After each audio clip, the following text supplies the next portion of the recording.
முகத்தை பார்த்து கொண்டால் பசியோ வலியோ தெரியாது. உன்னை மட்டும் சுமந்து நடந்தால் உயரம் தூரம் தெரியாது.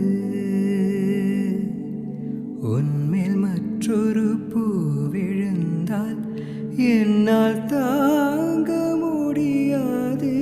கையில் மிதக்கும் கரவாணி, கை கால் முளைத்த காற்றாணி, கையில்